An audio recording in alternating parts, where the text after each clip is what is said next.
Before we begin our business, I know that you look around and you see people who would be here if they could, but they have died this year and they cannot be with us. I would like to take a minute right now to invite their memory to be a part of this meeting as we go forward. I know that Ginger would be here if she could. Darren would be here if he could. Gloria would be here if she could. And we all, I think, have people in our hearts and minds who we know would be here. And may we take 1 minute right now and into this silence, if you wish to speak the name of someone who would be here today, please feel free to take it at this time.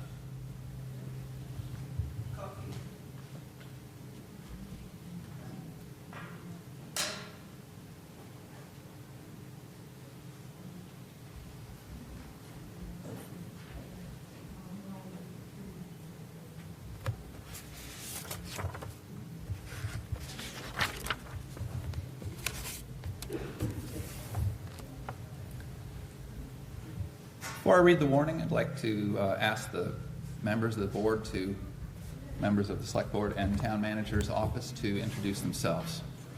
Brandon, would you begin? Hey, good afternoon, everyone. I'm Brandon Dolnick, and I'm the town manager. Mike Todd, you're at the select board. Nate Don, select board. Rika Henderson, select board. Kelly O'Brien, select board.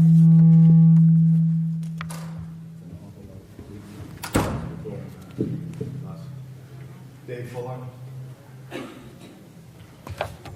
Olivia Savage, administrative assistant. At this time, I would like to call on Mike Todd for the presentation of the Weathersfield Service Award.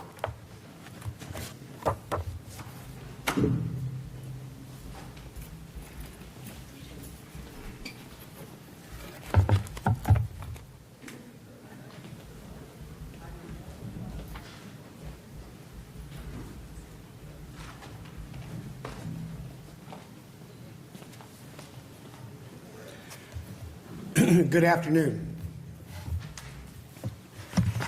It is my honor this year to present the Weathersfield Service Award, what I believe to be the most prestigious award that we give in Weathersfield for service to the community, as we recognize somebody who's devoted their time to serving the community. And I spent the better part of last week trying to prepare a speech for this recipient, and in true Fuller fashion, it got very, very long. So I was going through some things this morning, and I went to the town report, digging for some more facts, and what did I do with those now? Did I leave those somewhere? I'm sorry. There we go. They're usually hanging here, but I don't usually wear a tie. I want to read you the words that were written by Christian Hubner and are in the town report, because I think it summarizes exceptionally, expertly, perfectly what needed to be said. So I'm going to read that to you. I know you all have it, but I don't know that you've all read it. Standing in the shoes of the founders and servants of Weathersfield before him, Dave exemplifies what it means to live for truth and integrity in selfless public service. Whether graciously standing for what is right in a public meeting or quietly helping a neighbor in need without expectation of thanks, Dave has demonstrated a rare form of servant leadership and set a high bar for what it means to serve in the community, in word and in deed. And we are deeply grateful. Christian Hubner, pastor and friend. Dave is also my friend, and it's been an honor to serve with him for many years. Dave started his service, I believe, and I know if there's anybody that's going to correct history, it's going to be Mr. Fuller. If anybody needs to know something about history, he's probably going to be the quickest place to go to get it. That's not to put down our historical society, because I know they have a lot of stuff, but Dave just has this uncanny ability. I don't know too many people that have the recall memory that Mr. Fuller has in knowing who's who, where they are, where they live, where they've lived, where they're probably going to live. It is with great pleasure and an honor that Dave, would you please come up here? That I present.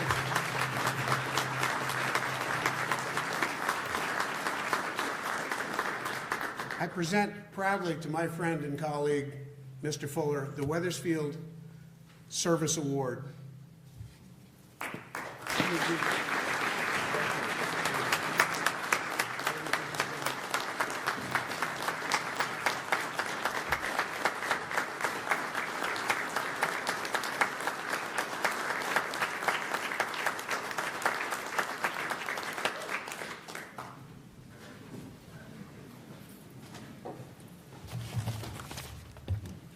Dave Fuller. I'd like to thank my family. My wife is up back, my two granddaughters, my daughter's here, and my son-in-law, who I love dearly. My son is in Texas, as you well know. He's a lot bigger than me, trying to help the world.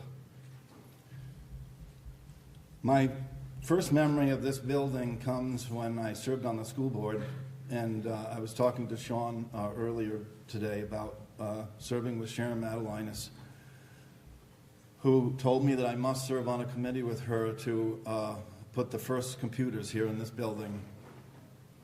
And we did. We raised private money, and it was the old Macintosh, the great big ones that were big as the trash can, and they were dial-up, and it was so intriguing for young people here in this building.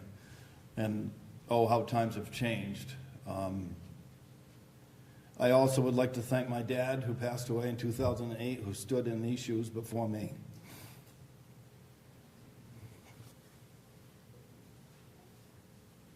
Thank you.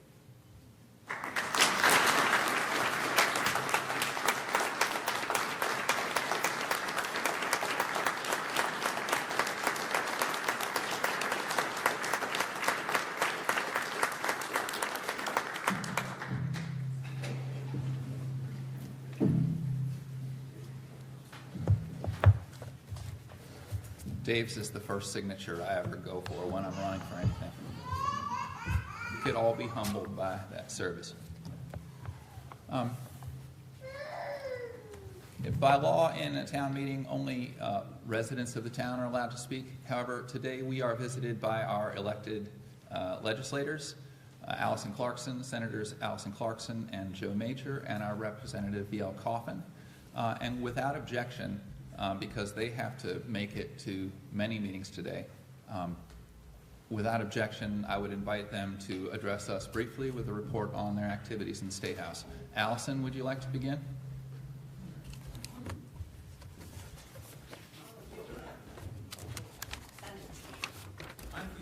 Tag team, is that okay? Thank you. I assume you want us to use this for that. Yeah. Do we dare touch this? Good afternoon, happy town meeting. This is just, I love town meeting day because here we are celebrating our community life together, our municipal life together. And actually, it turns out Vermont ranks #2 in the country on public engagement and our love of public meetings. So I applaud you all for turning out and helping add to that statistic.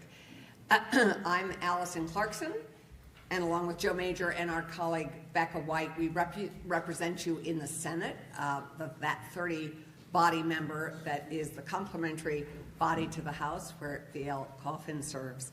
And I serve you on Senate, I serve you in many ways, but I serve you this biennium as the chair of Senate Economic Development, Housing and General Affairs, and on Senate Government Operations.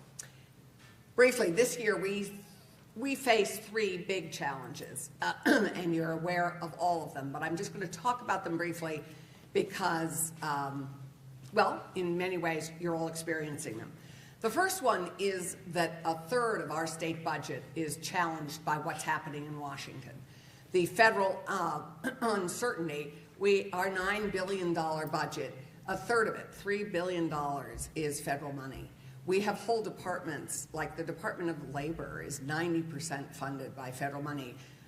Agency of Natural Resources, Agriculture, our Agency of Human Services, SNAP, 3 Squares, heating assistance. So much is federal money, and we are going to be very challenged if more of that is being taken away.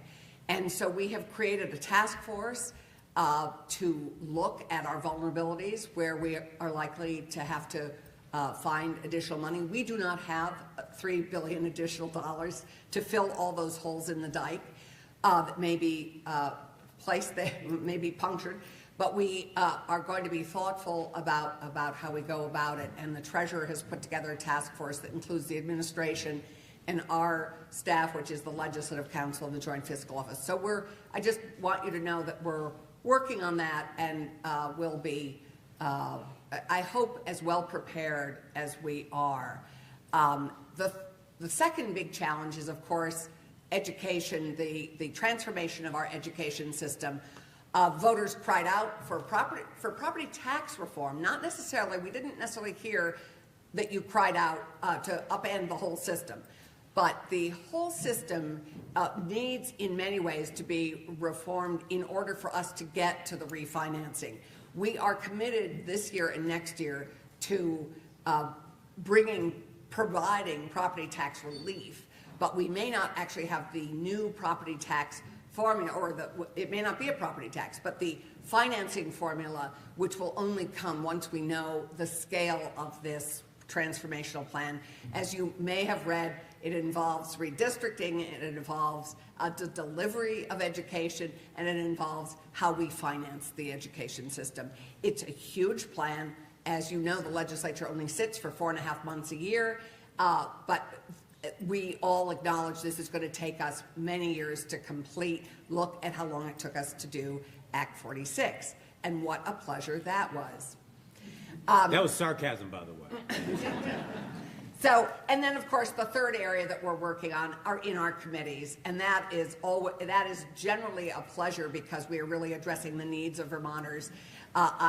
We will be in the next week or two passing out bills from our committees. I will be passing out a housing bill, an economic development bill, and a labor bill, and in GovOps we're going to be working on what I bet you hadn't thought of when we do education transformation, which is creating the wards that we will vote in. You're going to have a whole new voting system for our both school finance and school directors. So we are actively engaged in those three major challenges. We welcome your engagement. We welcome your emails. I'll put a caveat that we get a lot of email. We have no staff, so please be patient with us. And the last thing I would say is please engage with us through the legislative website. You can watch any committee meeting. You can read any report. All is online, and we encourage you to take advantage of that. And I give you Joe Major. Thank you. I think probably more than anything, affordability is what you cried out to us, and we're trying to make sure that happens, and that comes to fruition.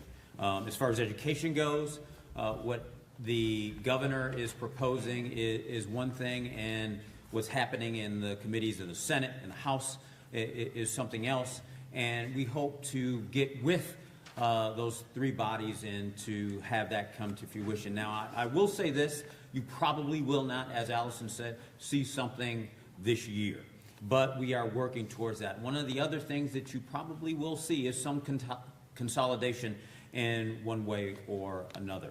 I am the vice chair of the Agriculture Committee, as well as a member of the Institution Committee, which oversees corrections and government buildings. And this year, as an added bonus, is IT. One of the things that we are working on is data privacy in that committee as well, and that should be coming down the pike very shortly. So I am going to turn it over to our representative in the House. Yeah. Hello, how are you? V.L. Coffin. I serve up at the State House in House Government Ops. It's not the flashiest of committees, but what we are looking at is ethics reform, making that clearer, looking at a lot of our different issues as far as town charters. So I don't get the fancy things, but one of the things to do, and like Allison said, is we're looking at the districting wards where we're going to be voting on in school. And we sit on a joint committee on Fridays, Allison and I, for GovOps, trying to figure this out, trying to sort out how things are going to work for the voting, because that's needed. And I don't know if any of you saw this when you came in. I put down some of these. This came out last night from the Speaker's office. QR code, it's a survey. We're trying to get as much input from the citizens on your concerns for it, your ideas. We just received the bill, the education bill, in-house education, and we want input from everyone as much as possible to engage in it so that we can get this done and done right. It's going to take time. It's not going to be fast. But if we're methodical at it, if we're steady, if, like I said, we work together, Alice and I, you'll see us on video sitting right next to each other, trying to get this sorted out. It's not, it is completely bipartisan. So I just appreciate your patience. You know how to, page 119 of your book right now, your town report, has my statement in it. It also has my email address in there. I encourage you to reach out to me. It has my personal phone number in there. Text me. Just tell me who you are. If I miss your call, because I do have my ringer off during the day, so I'm not disturbed in a meeting when I'm in committee. But I want to be there to answer, and I'll answer as fast as I can, as I see them. Thank you. And if you have any questions, I'll be around all week, and I'll try to meet with anybody who wants to. I have a lot of people that have asked me to meet them already, and I'm going to try to hit as many places as I can this week. Thank you.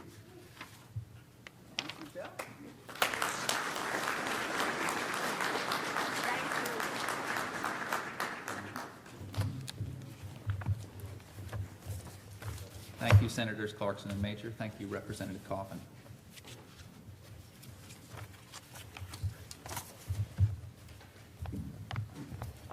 As we get to the business of the articles, I would say that if you move an article, you can do so from your chair. State your name loudly so that Nicole can record who's making the motions and seconds. But if you rise to speak to an article or ask questions, we ask that you use the microphone at the center of the room. You may need to get in line to do so. But it's very important for us to use those microphones for people who can't hear as well, and there are also many people at home who can't be here in the room and need to hear you on Zoom. So please use the microphones when the time comes. The legal voters of the town of Weathersfield, Vermont are hereby notified and warned to meet at the Weathersfield School, 135 Schoolhouse Road in Ascutney in the town of Weathersfield, Vermont on Saturday, the first day of March 2025 at 12:30 p.m. to act on the following articles. Article 1. Shall the voters of the town of Weathersfield accept the reports of the town's officers for the period from July 1st, 2023 through June 30th, 2024? So moved. Moved by Mike Todd. Is there a second? Mike Stankovich. Moved and seconded. Is there any discussion of Article 1? Hearing none. All those in favor of, I'll read the article, shall the voters of the town of Weathersfield accept the reports of the town's officers for the period from July 1st, 2023 through June 30th, 2024? All those in favor, please signify by saying aye. Aye. All those opposed, please say nay. The article carries. Article 2. Shall the voters of the town of Weathersfield, in accordance with Chapter 17 Vermont Statutes annotated number 2664 and Chapter 22 Vermont Statutes annotated, authorize the Proctor Library trustees to expend such grant monies, gifts, or bequests which may be received by the Proctor Library in accordance of said grants, gifts, or bequests? Is there a motion to accept Article 2? So moved, Kelly O'Brien. Moved by Kelly O'Brien. Is there a second? Second, Rika Henderson. Seconded Rika Henderson. Is there any discussion of Article 2?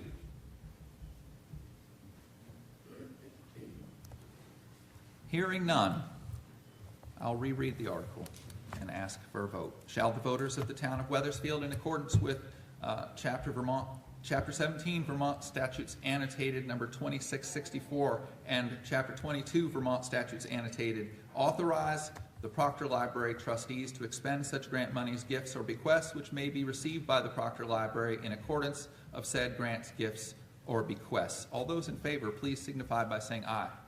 Aye. All those opposed, please say nay. The article carries. Article 3. Shall the voters of the town of Weathersfield authorize the select board to borrow money if necessary to pay current expenses in anticipation of taxes in accordance with the provisions of Title 24, Section 1786 of the Vermont Statutes annotated? Is there a motion?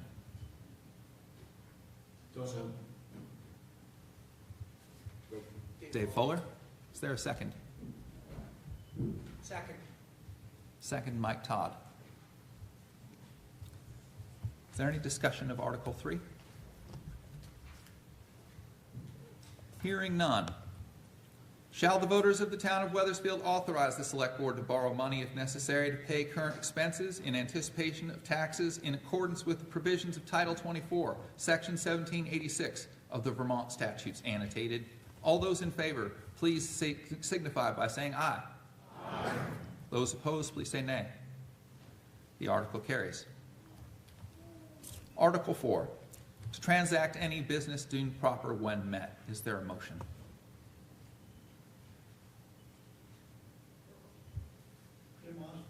Tim Austin. Is there a second? Lisa Stapleton. Is there any discussion of Article 4? Hearing none. To transact any other business deemed proper when met. All those in favor, please say aye. Aye. Those opposed, nay.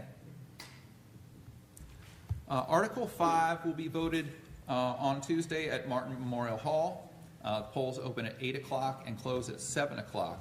And Article 5 is to elect all town officers as required by law. This is not a campaign, but when I mention your name, feel free to stand up.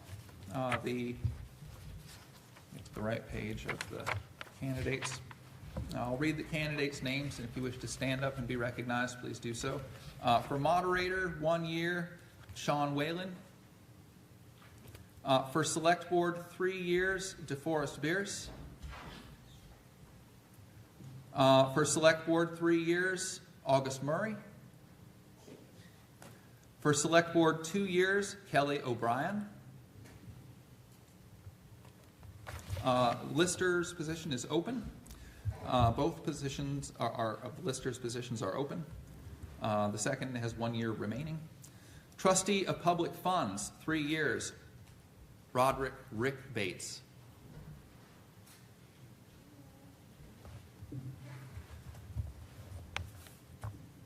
Cemetery Commission, 5 years, Julia Lloyd Wright.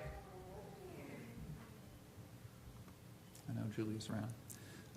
And library trustee, 3-year, Rick Bates. Again, those, Martin Memorial Hall opens 8 o'clock on Tuesday and closes at 7 for voting.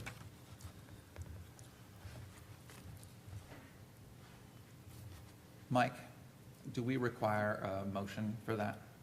No. A motion for? To accept Article 5, but it's Australian ballot. We're okay. No. Okay. Thank you. Article 6. Shall the voters of the town of Weathersfield approve the expenditure of $1,890,527 for the support and operation of the town's general fund? $1,503,458 shall be raised by property taxation, allowing the select board to set the appropriate tax rate. Brandon, our town manager, Brandon Goldnick, has a presentation. You ready? I'll turn it over to you.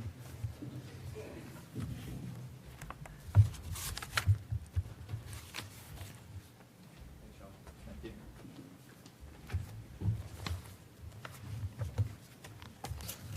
Good afternoon, everyone. Suzanne, can you go to the next slide? All right, the first slide I wanted to show you is the difference between FY25 and FY26 for the general fund and all funds combined. In the general fund, last year the budget was $1,774,000. This year it's increasing to $1.8 million. The total increase is 6.51% proposed increase, and the difference is $115,000. Next slide. This slide shows some of the changes in the budget. This slide specifically are changes in our revenues. So first, last year we used $80,000 in fund balance. This year we're only using $30,000. So the change in revenue in the general fund for use of fund balance is $50,000.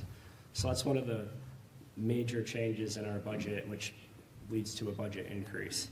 The next change is general fund interest and penalty revenue. We are decreasing interest revenue because we have less delinquent taxes. So when you have less delinquent taxes, the amount of interest that you collect on those taxes is less. And it's actually, it's a good thing to have less delinquent taxes. Back in 2020, our delinquent taxes were in the 6-figure range. So we were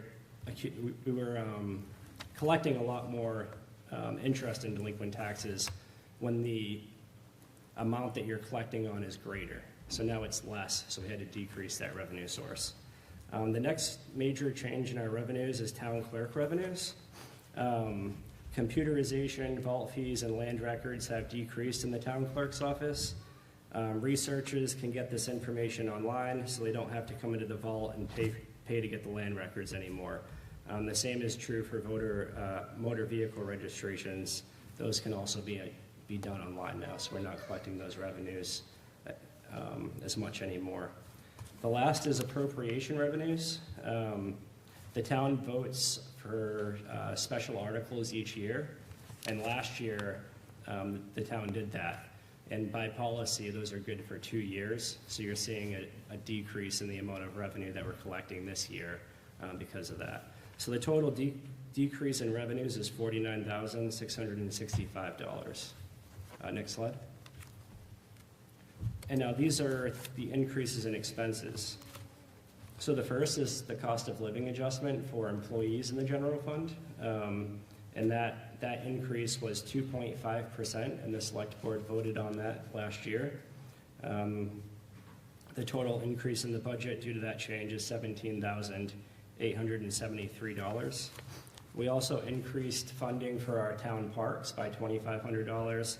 This includes ground maintenance for Martin Memorial Hall, the library, the Ascutney Green, Memorial Grove, Perkinsville Green, the 1879 Schoolhouse, and Hoisington Field. The next increase is town flags. We decided to put town flags in the budget this year. This includes U.S. flags to express patriotism, honor our country's history, and symbolize the freedoms and values that the United States represents.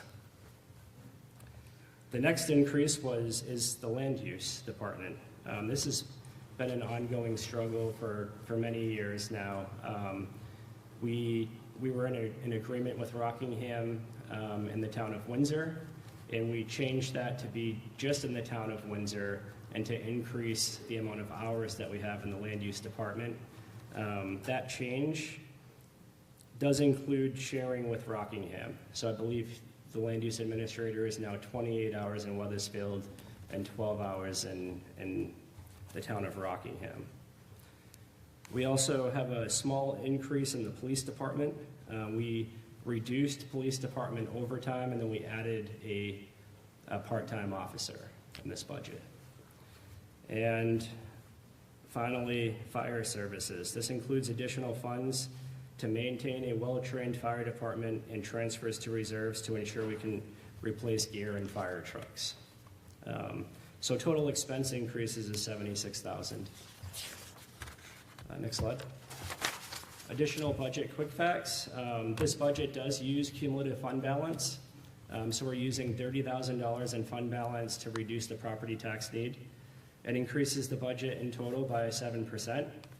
This does not include the special articles that you're seeing. So this does not include Article 7, which are the stipends for firefighters. This doesn't include Article 10, which is an appropriation for Council on Aging. This does include funding in the Lister's budget to ensure local review of the town-wide reappraisal that commences on July 1st. This does include $10,000 to transfer to our dry hydrant reserve account. And it includes $5,000 to transfer to fire equipment reserves. And lastly, this budget consolidates office supplies, postage, equipment, telephone and internet, and IT services into one department. In the past, these expenses were scattered all throughout the budget in various departments. This year, we decided to consolidate that so we can show truly what we're spending in these line items. Next slide. The chart on the top left-hand corner shows a comparison in our expenses between FY25 and FY26. The chart on the right shows a comparison between our revenues for these years. The chart on the bottom left are the budget increases. So this is the difference between FY25 and FY26. And then the chart on the right shows what our tax rate has looked like for the past 10 years.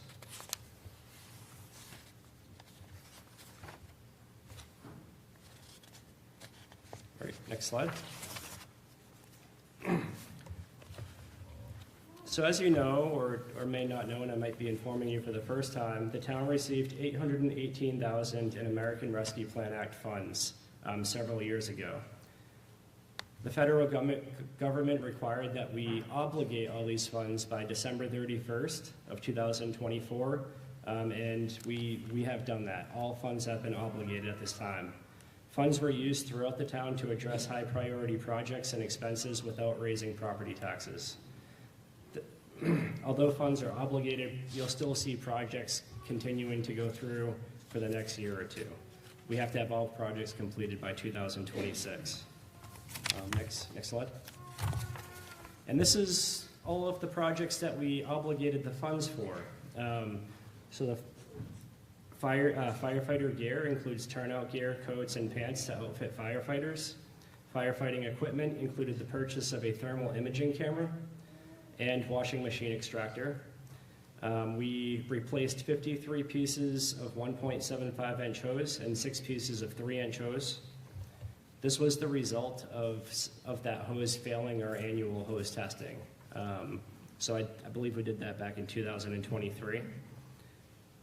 This includes replacement of outdated technology in the town office, including computers and laptops. Police cruisers, we purchased 2 police cruisers and subsidized them with ARPA funds. The remaining balance was either used from reserves or fund balance, which is why you haven't seen an article for a police cruiser in a very long time. Police technology, the technology in police cruisers reached its useful life. So we used ARPA funds to transition from bulky laptops and police cruisers to tablets. These take up less space improving police officer line of sight. They snap in and out of docking stations in our police cruisers, enabling our officers to use the tablets inside and outside of the cruiser, making their job a lot more convenient. Building assessments, we conducted assessments of all of our town-owned buildings. This includes the fire stations, Martin Memorial Hall, the library, and the 1879 schoolhouse. This basically identified maintenance improvements that we need to make to ensure longevity and good repair of our buildings. We used some of the opera funds to purchase a large freezer for the food shelf over at the 1879 schoolhouse in Perkinsville. We did a project in the basement at Martin Memorial Hall where we fixed the floor that was buckling from the humidity issues downstairs, and we did remodel that room. West Weathersfield Fire Station repairs. This included repairs to stabilize the fire station building and correct the rear foundation where the foundation wall and footing were settling. That project is not complete yet, but it will be moving forward. Soaring Pines Dry Hydrant. This included the installation of a dry hydrant on Soaring Pines Road in Perkinsville. And for this project, we used a combination of ARPA funds, reserve funds, and fund balance. Roof replacements. Roofs were replaced at Martin Memorial Hall, the town highway garage, and the West Weathersfield Fire Station. We installed a 30,000 kilowatt generator at Martin Memorial Hall, and that was both so we could use the building as a command center during power outages and also as an emergency shelter for residents that don't have power during power outages. Some of the funding was used for security upgrades at Martin Memorial Hall. We installed generators at the 1879 schoolhouse and the town highway garage. Funds were used to set up a grant fund to help small businesses in Weathersfield. The select board allocated $75,000 to the water district to do an engineering study to replace the main water line that's failing in the Ascutney Water District. We recently received notice that because the select board allocated that $75,000 and we were able to do all of the engineering for the project, we're receiving over $1 million in grant funds to replace that main water line. The select board also funded a Hoisington Field master plan to redevelop Hoisington Field, or at least study to see what the residents of Weathersfield want that field to do in the future. Trail improvements to develop a comprehensive trail inventory of existing hiking and recreational trails, assessing their current condition, identifying access points and land ownership status, and provide recommendations for our trail management. And lastly, the funds were used for tree maintenance. Our tree warden identified various trees that needed to be pruned or removed in town. So we moved forward with that project to prune 55 trees and remove 4 trees throughout the Perkinsville Green, Center Grove, Town Office, and Ascutney Park. Next slide. We can go back. Any questions on the general fund budget? Brandon? Yep. They can direct the questions to me and I'll call them. Okay, sounds good.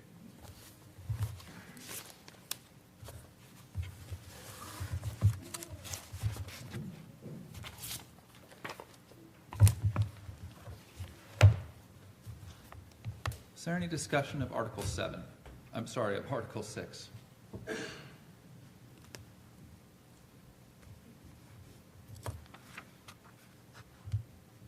Hearing none. That will be voted at Martin Memorial Hall on Tuesday. Polls open at 8 o'clock, close at 7. Article 7. Shall the voters of the town of Weathersfield approve the expenditure of $80,000 to be added to the annual general fund budget and used for municipal firefighter stipends? And Brandon, I believe you're going to present on this article as well. Please.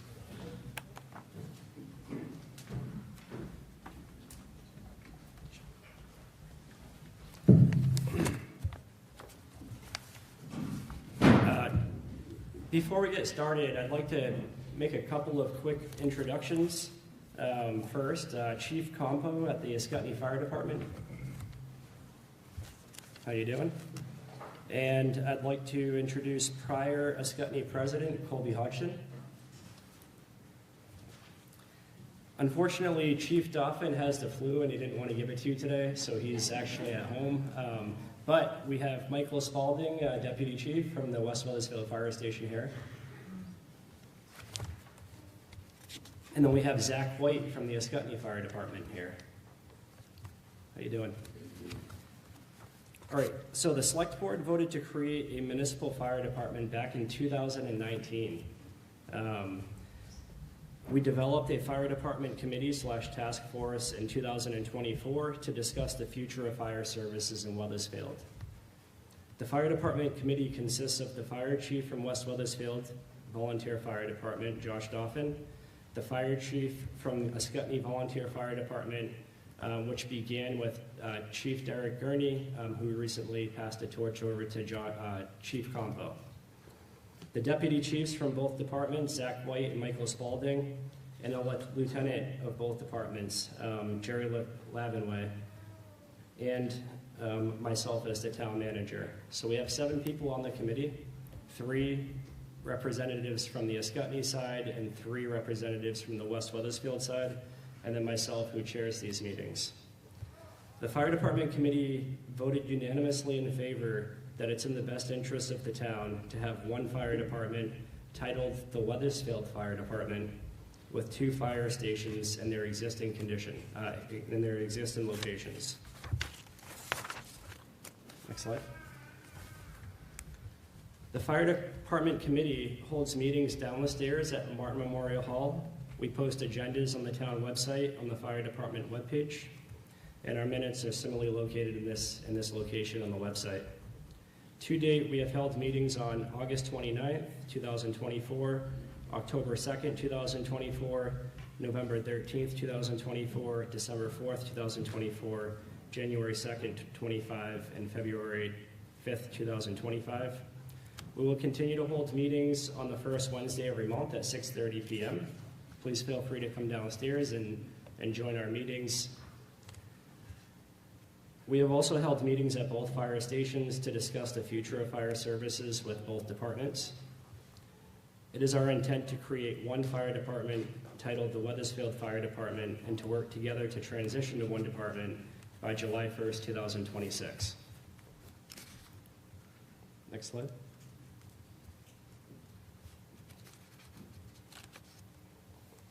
On July 1st, 2021, and I'm just trying to go back in history a little bit so everyone can see how we ended up where we are today. On July 1st, 2021, we executed one contract with both departments that moved all finance over to the town.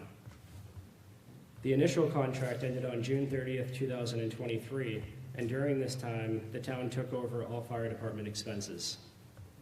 The initial contract included the departments operating under town policies, accounting for revenues and expenses through our accounting system, including the use of our internal financial control structure. This contract began to move both fire departments in a direction that enabled them to operate under one contract with the town, setting consistent expectations, reporting requirements, dispatch services, boundaries, and annual budget best practices. This contract also set insurance requirements, liability, workers' comp, and vehicle insurance and enforcement. Next slide.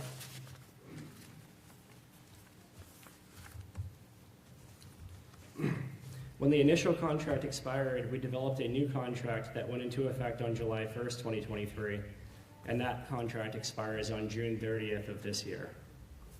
This contract moved the fire departments as far as they could go to become a municipal fire department without being one department.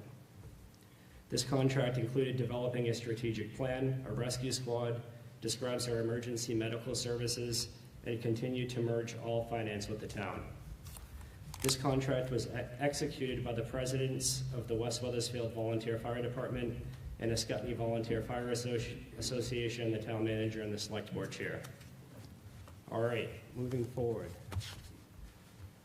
The fire departments and the town manager signed a memorandum of understanding. Does everyone have a copy of that? And if you don't have a copy of it, raise your hand if you would like one. All right, we have a couple. Olivia, could you pass out? Or Suzanne? Thank you.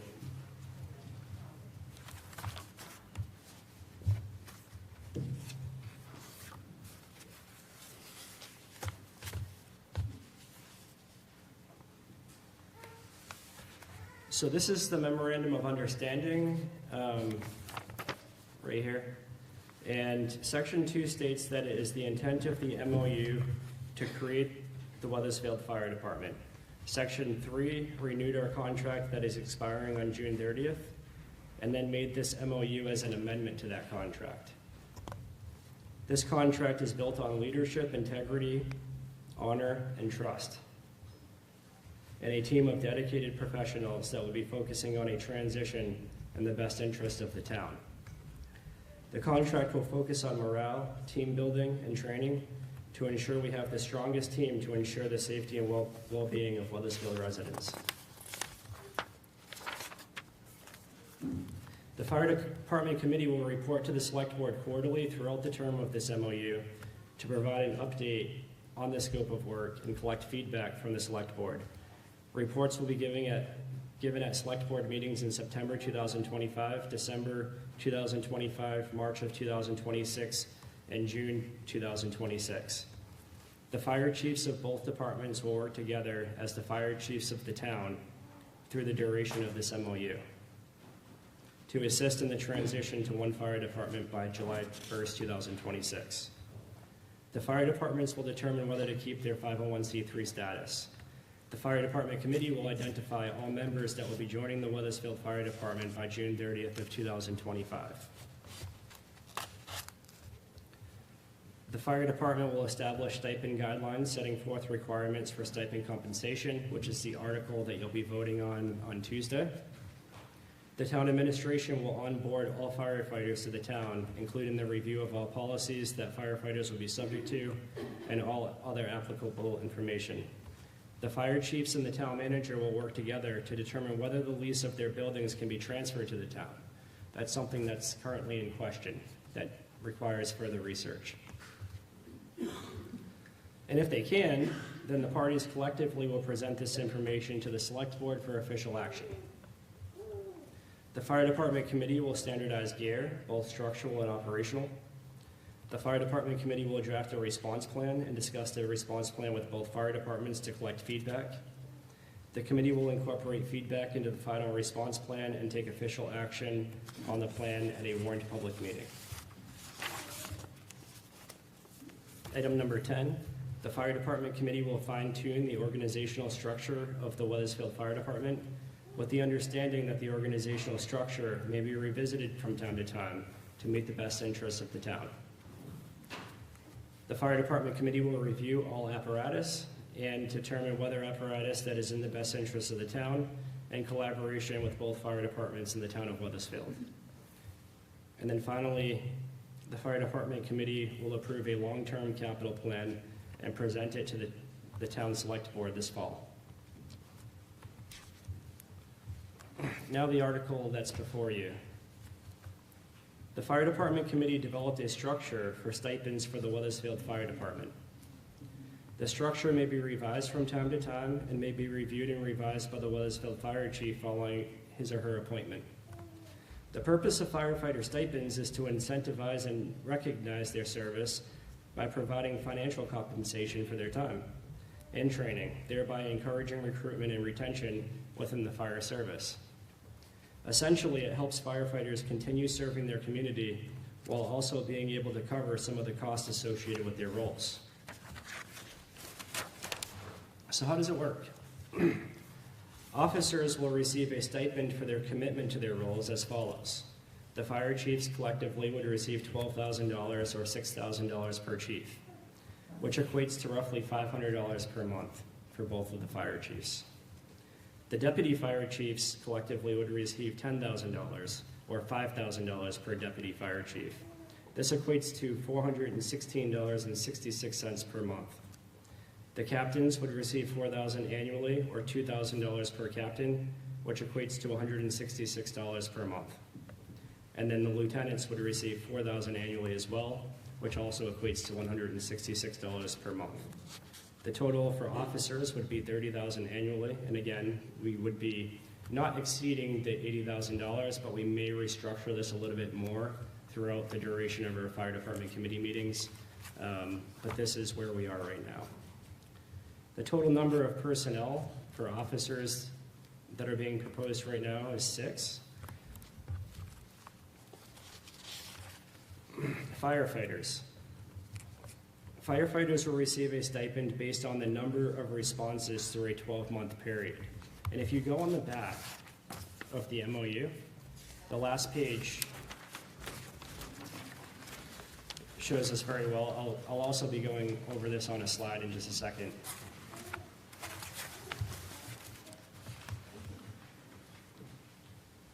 So what we'll basically do is we will total the number of responses per firefighter at the end of the year and determine the number of responses per firefighter. So over a 12-month period, every time a firefighter responds to a call, then that response would basically be tallied. Each firefighter's total annual response will be divided by the total number of cumulative responses. So what you take is firefighter 1 responded to 50 calls, there were 2,000 calls, so you take that 50, divide it into the 2,000, and that gives you the total percent that firefighter, the total percent of responses that firefighter responded to. This formula fixes the annual sum that we appropriate to firefighter stipends, which removes the element of uncertainty and eliminates the possibility of budget overrun, essentially fixing it to be $80,000 and not 85 or not 89 or 95. This formula also requires firefighters to respond to calls in order to receive a stipend. So that was one of the issues that we grappled with, and some of the feedback that we collected was that, well, what if somebody doesn't respond to calls? But that's why we didn't give everyone the same stipend, because the question was, what if somebody doesn't respond to calls and then another person was responding to a lot of calls? So this gave us the ability to kind of fix high responders get a higher stipend, and then lower responders get a lower stipend. Next slide. So if you see here, this is a good example of how the firefighter stipend allocation works. So if you look at firefighter number 1 right at the top, it shows that person responded to 80, had 80 responses. So you take that 80 and you divide it into the 1,500, which is the total responses, and then you come up with that person went to 5.33% of the total responses. Then you take that 5.33% and you multiply it by the total amount of funding allocated of $50,000, and that person would receive a stipend of $2,667 for the entire year for having 80 responses. Another example, if you go down to the bottom there, somebody that responded to had 20 responses. Firefighter 20 had 15 responses, so they responded to 1% of the calls. That person would get a $500 stipend, a $500 annual stipend. The average annual firefighter stipend based on this example is $2,174. All right, next slide. So the big question is, how much will my taxes increase if I vote yes? So based on the FY25 grand list, the tax implication is $24 per year per 100,000 of property valuation, so $2 per month. The average property value in Weathersfield is $212,099. So the tax implication on the average property value is $59 annually, or $4.93 per month.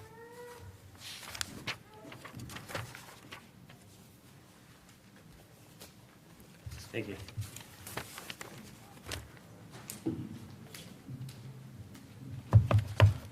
Thank you, Brandon. Is there any discussion on Article 7?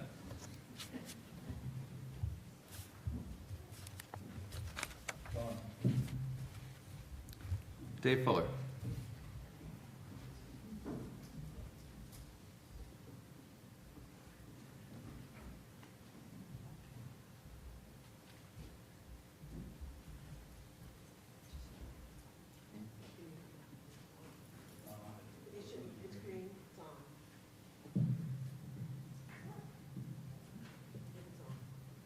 It's on that, okay, good. But it's red beat, just for the future. It sounds right.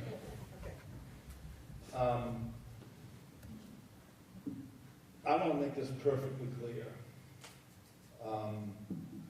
My opposition to this article does not reflect anything about the service of those people that are involved in any way, the fire services.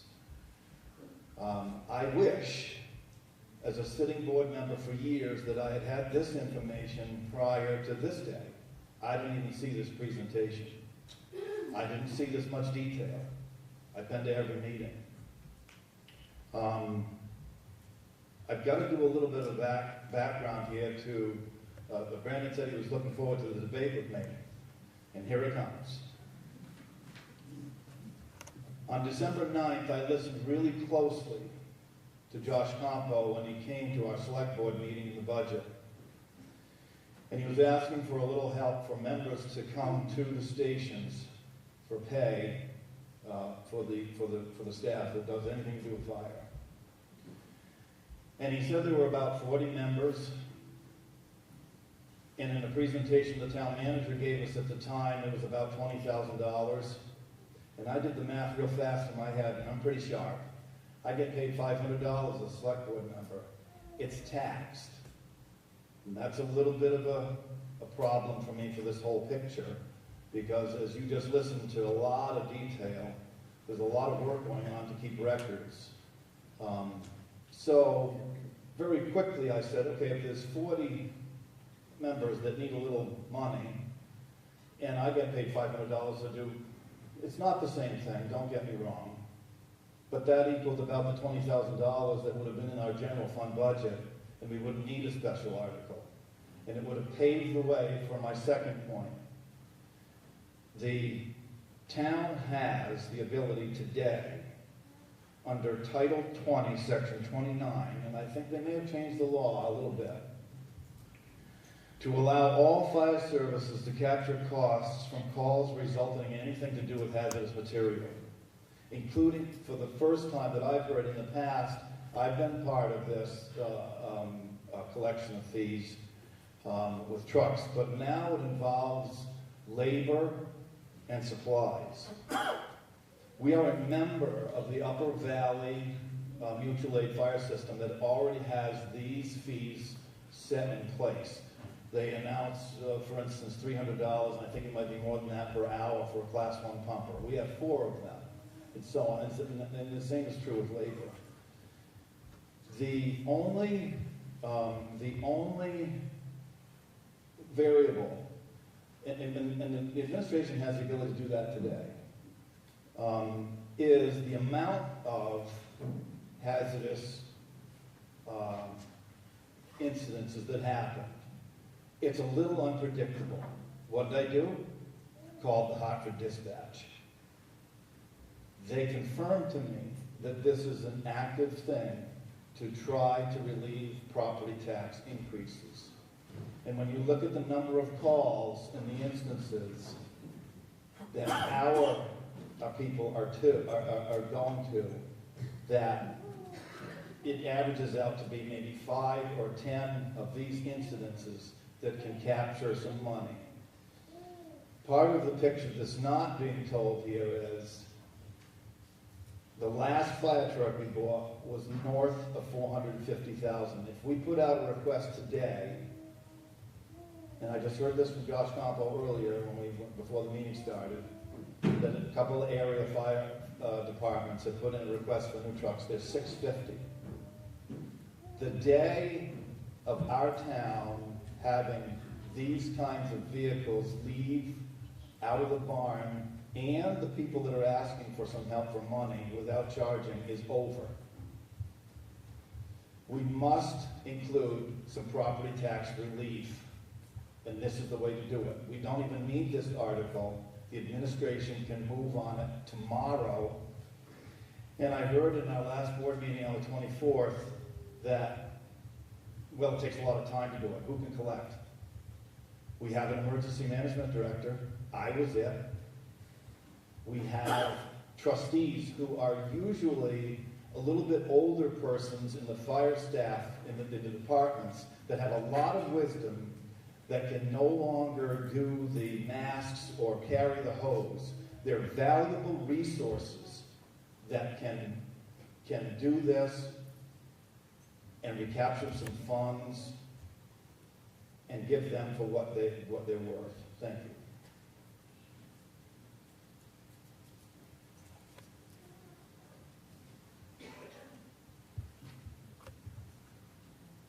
Is there any further discussion of Article 7?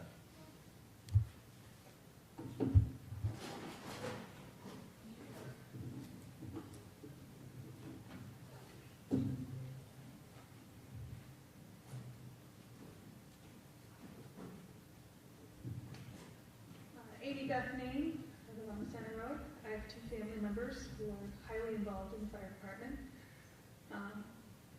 And I don't want to talk about how many fire department dinners and other activities and fundraising that went on through the years, but to pay $60 a year to support our firefighters, if we don't do it, I'm very ashamed of us as a community.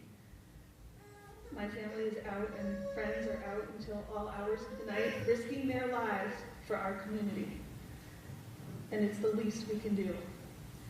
The only concern I have is that how is this processed from a stipend perspective? Is it taxed as income?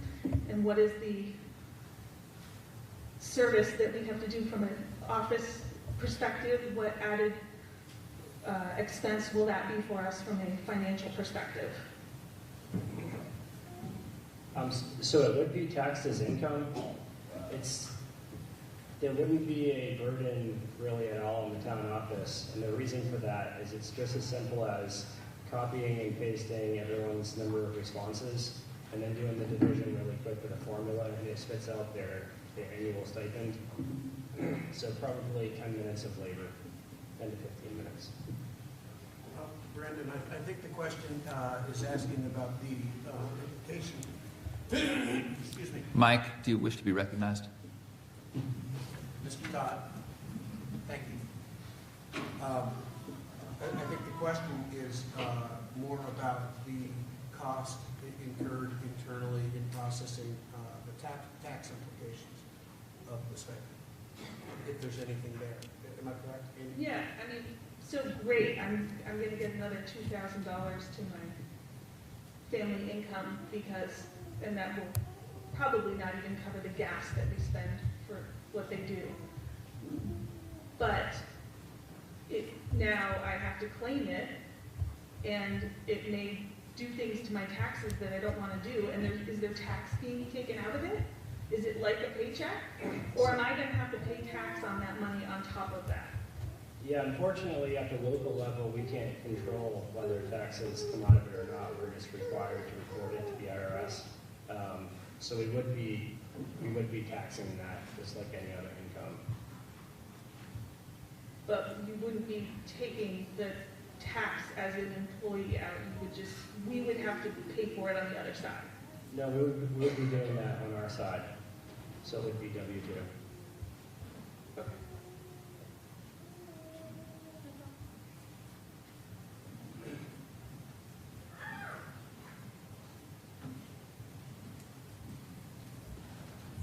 John Booker Kimball. Hey, Brendan, you mentioned that you're working on transfer of ownership.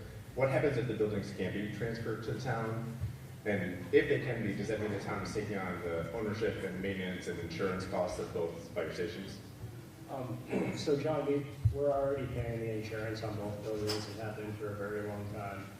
And we already pay for the maintenance on both buildings. For example, we just replaced the roof on the West Weathersfield Fire Station.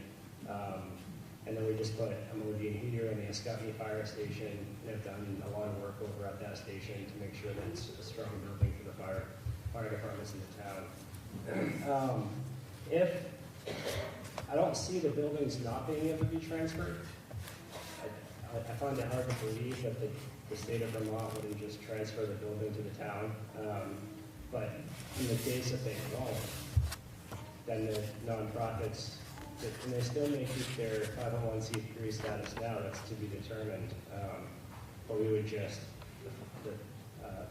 501c3 would then probably maybe sublease to the town, or if that's even required.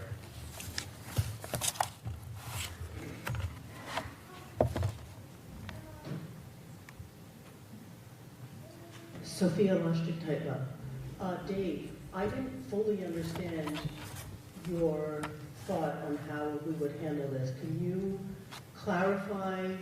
Because I understand, I think that you were saying that the money would come from somewhere else.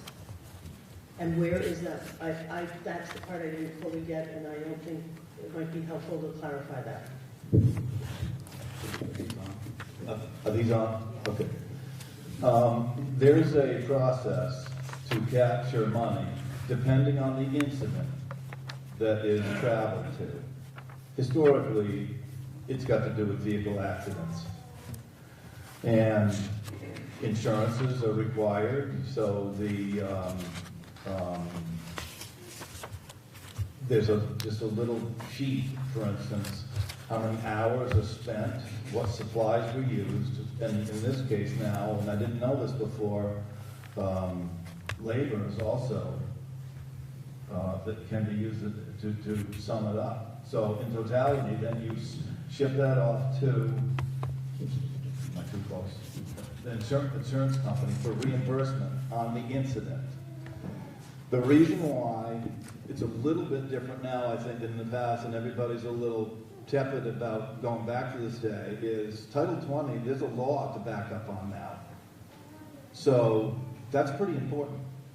So when I hear talk of, well, the insurance companies won't pay, or there's always another reason, oh, my dog ate my homework or something, that's not the case anymore. And I don't know if that was the case before, but when you, apparently in Hartford Dispatch, I talked to a nice guy up there, and he said that departments to the north of us and the south of us are really in the middle of this again because of the cost of equipment, the cost of the persons also, as Amy Beth just said.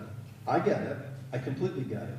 My objection is we didn't talk about it enough at this table for alternatives other than raising your taxes through property. That's it.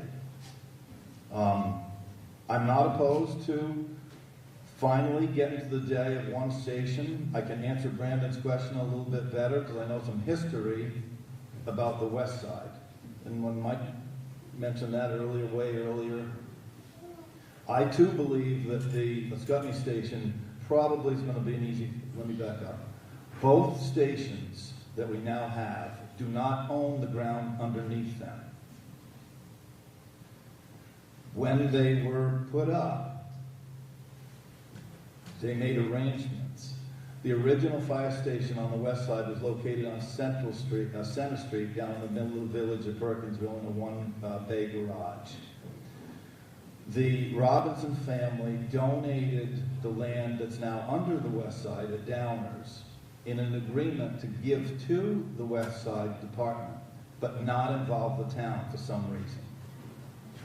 Gene Adams, who's still alive, I know 3 founding members that are still alive. That's why it's really important to capture this moment. Gene Adams was the executor to the will of the Robinson estate. The NITCA law offices in Ludlow handled that transaction. What has to be done is, I believe, is that the Robinson family needs to be contacted and asked the question, are you okay, because you put that stipulation in there that the ground was only donated to the department and not the town, are you okay with that transfer? It's as simple as that. But it's almost like going to probate court. It's going to take time, probably a year or 2. But to answer your question directly, it is a different source of income. For me, now, listening to all of this, it was easier, and I know putting an article out on special article is risky. Locating that amount of money that I thought and raising the general fund, obviously no one's going to shoot down the general fund, I hope. But yes, it is an alternative source of funding. So that, you mentioned car accidents. What about when it's a home fire and there is no insurance, or we just had a forest fire in Ludlow because of the droughts we've been in, how do those would those be covered? They don't, because the mutual aid system is really unique to me, and it's really awesome. They, if departments lean on each other for depending on the event, but if there's an incident that happens in a town as far as a house fire or anything like that, no, this is not applicable to that kind of income. So there's not going to be some charge if you have a chimney fire. That's absorbed in the operating budgets that we have. I don't know the total. I didn't look in the book. It's a couple of $100,000 in fire services and the truck loan payments that we pay for all along. All right, I'll just mention, I know Proctorsville also gives a stipend of some sort. I don't know how they calculate. I think it's based on a similar formula. I don't know where they get the money from. Thank you. Sean, can I address a couple of things? Ray has to be recognized. I'll come to you next, Brandon. Yeah.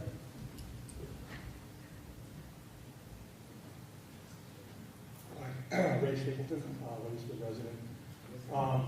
What Dave is talking about, I think you shut it off.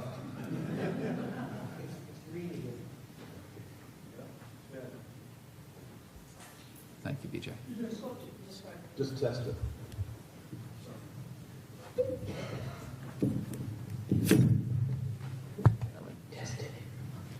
What Dave is mentioning is the hazmat response fee for motor vehicle accidents. The fire department will respond if there is a hazard, any kind of fluid. They can bill for all the apparatus, their manpower, and anything used at the scene. It's inconsistent. You can't guarantee how many calls you're going to have in the year. One question I have to the board is, if the town votes to approve this $80,000, why couldn't we do both approaches and approve the $80,000 and then use Dave's plan to backfill that 80, and maybe even the pot could get built up. If you don't spend $80,000 and you come up with $20,000 in accidents, you still have $20,000 in a pot. Next year you only need 60. Has that been thought of at all, or is it an option? Thank you.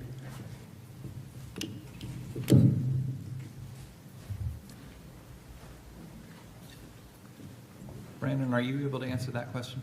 Are you able to answer Ray's question? I would like to address a couple of points. Dave and I talked about the hazmat revenue that we could potentially get, and it's a great idea, but it's not consistent. So like you were saying, the only time a firefighter would receive any sort of stipend funding would be just specific to that potentially one motor vehicle accident that you could like hazmat from that 1 year. Chief Compo, could you address that topic a little bit more, please, and explain kind of like the consistency regarding the hazmat revenue that we could receive?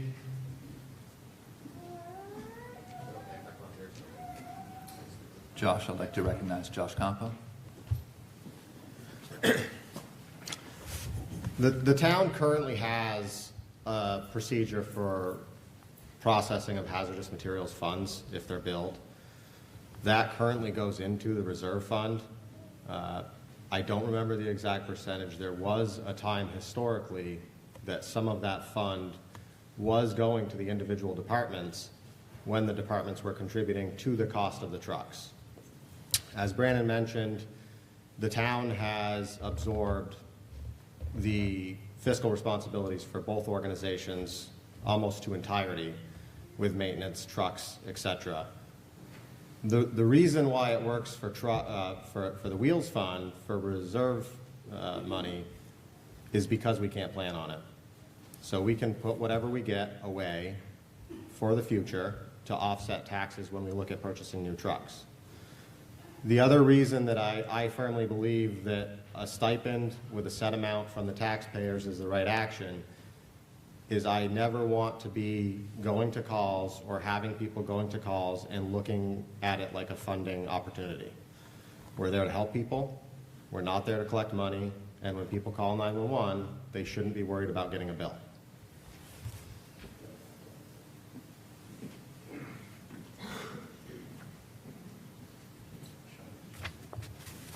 Brandon?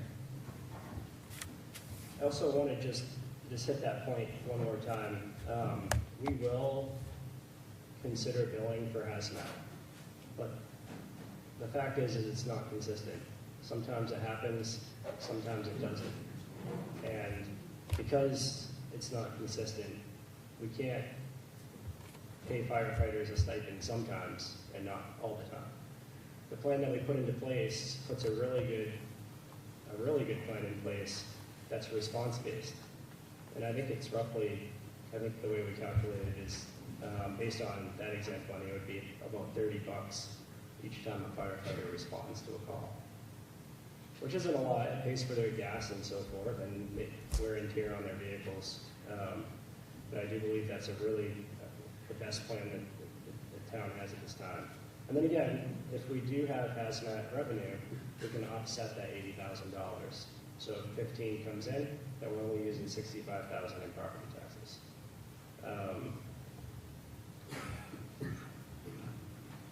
I know Dave had mentioned that the cost of fire trucks are increasing. That has no bearing on compensating firefighters. The same is true in the highway department. Plow trucks are increasing. Everything's increasing with inflation. But we don't not pay our highway workers because trucks are increasing.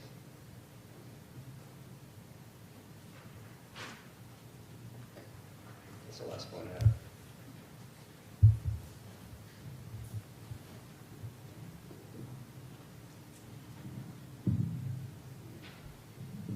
My name is Joel Quell. I live on Bowen Hill Road, and just a little background, I'll say that I'm a member of the Ascutney Volunteer Fire Department. I am in support of the firefighter stipends, and also my full-time career is a full-time firefighter in another local department in the Upper Valley. And I want to address directly this idea that the hazmat income would do anything to assist us in funding these stipends.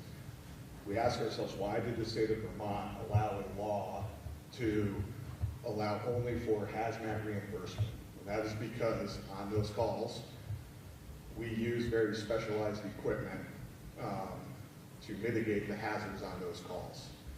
And further, once we mitigate those hazards, there's fees associated with the proper disposal. Those are regulated by federal, state, EPA laws. So that specific money that we're all saying can be used as income to give to employees is there specifically to reimburse the expendables that we are using on those calls. So you can use that money and reallocate it to firefighter stipends, but the taxpayers are just going to see an increase in the supplies needed to further mitigate those hazards. Thank you.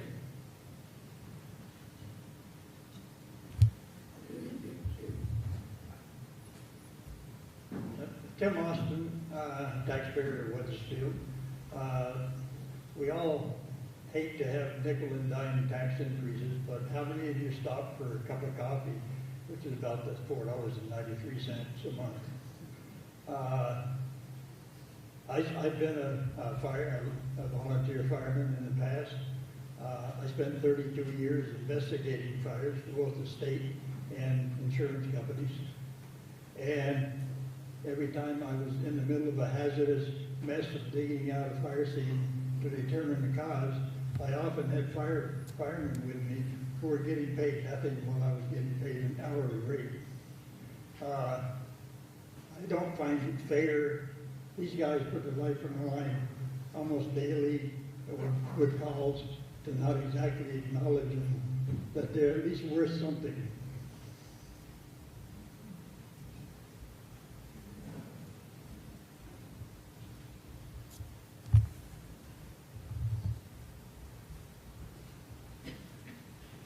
Julie Levy. I'm going to speak in favor of this because I used to deliver the mail for Perkinsville.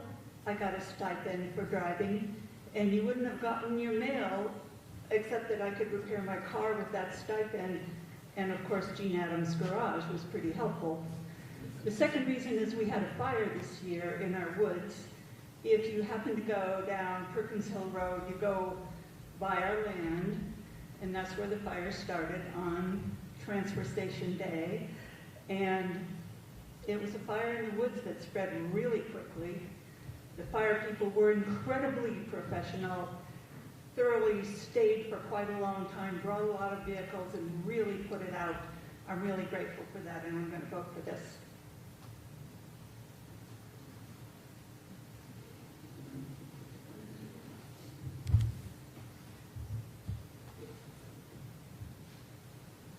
My name is Jack Williams. I'm from Weathersfield. I'm glad I'm following that lady that just got up. This is a good report about the fire department that we have. Sometime in January, I'm not sure when, on Weathersfield Road, or on Weathersfield Road, we had ice and snow about a foot on the ground. I was in my den, and I heard fire trucks out in front of my house. I looked out the window, and there was a house across the street, flames shooting out of the house. And the fire trucks were already there. I didn't even know the house was on fire. But when I went out and watched the professional fire department that you have, I was amazed beyond belief. Most people, you know, when they see a detour sign, say, oh man, now I gotta go around. But I was able to watch this just like being at a movie. The trucks pulled up, there's no fire hydrants anywhere, everything was frozen. They pulled out this canvas tank out of the truck, filled it full of water, and started spraying. Now, if they would have stopped any time in this spraying, that water would have froze in the tanks, in the hose. They had this whole line of fire trucks just waiting to unload. They unload, they kept that tank full and fighting that blaze all day long. It was on a Saturday. It was all volunteer fire department, and these trucks just kept coming. And what was really absolutely amazing beyond belief was all the different fire departments that responded. There was Ludlow, Weathersfield, Scottney, and everybody, it was like a coordinated operation that you couldn't believe. No one had to speak. They just pulled up, put the water in, did what they needed to do. And like I said, it was an all-day operation. And these people were out there, no coffee, nothing to eat, just fighting a fire all day. And that's an example of the kind of fire department that we have in Weathersfield. And the way they worked together and responded together. I think the town manager's plan on the fire department was well written, and excellent presented. And I support the stipend 100%. There's 2 times in my life that I saw a volunteer fire department. One time when I was young, lightning hit our house, set it on fire, volunteer fire department saved my house. And this is the second time. And they saved this house. I don't see how, because it was blazing. Going on in January at the same time was the fire department in California fighting the fires. And you know what kind of fire department they have. It's like 2 opposites. Your Weathersfield Fire Department and that.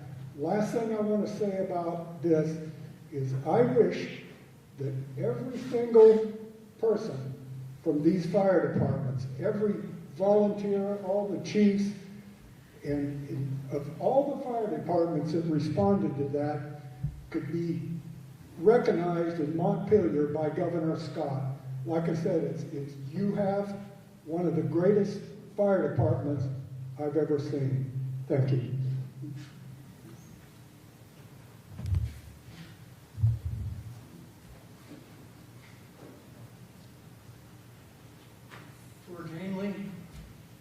Just last week, I had a conversation with a very fine gentleman, resident of Weathersfield, who was seriously considering joining the fire department. And when he found out how expensive the training was, and maybe even expensive, he unfortunately decided he just couldn't make that commitment. So I say this so y'all realize that being a firefighter is a very large commitment. And thank you.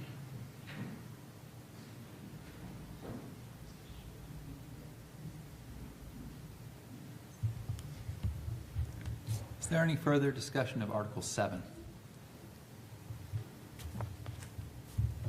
Hearing none, we'll vote that on Tuesday at Martin Memorial Hall. Voting opens at 8 o'clock, closes at 7. That, by the way, that baby really was hardly crying at all, and all babies and children are so welcome in this room. Flo-Ann? Yes, I'd like to, everybody is a Weathersfield resident. If you didn't check in with me, would you please completely? Thank you, Flo-Ann. Article 8. Shall the voters of the town of Weathersfield approve the expenditure of $1,283,541 for the support and operation of the town's highway fund?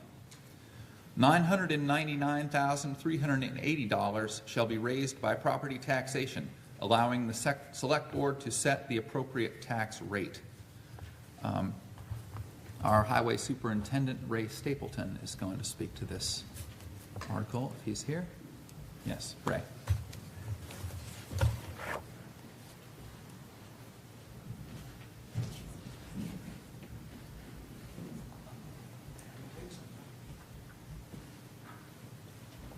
I believe Brandon's going to speak first. Thank you.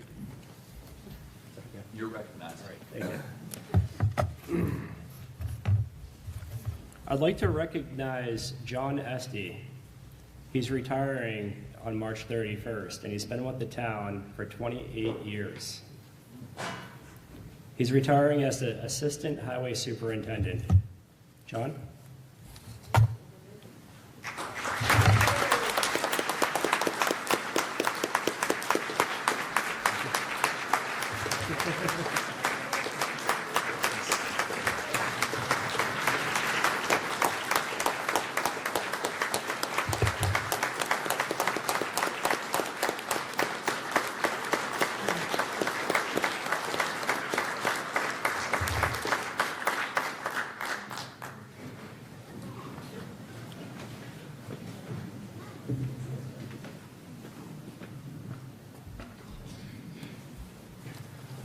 Thank you.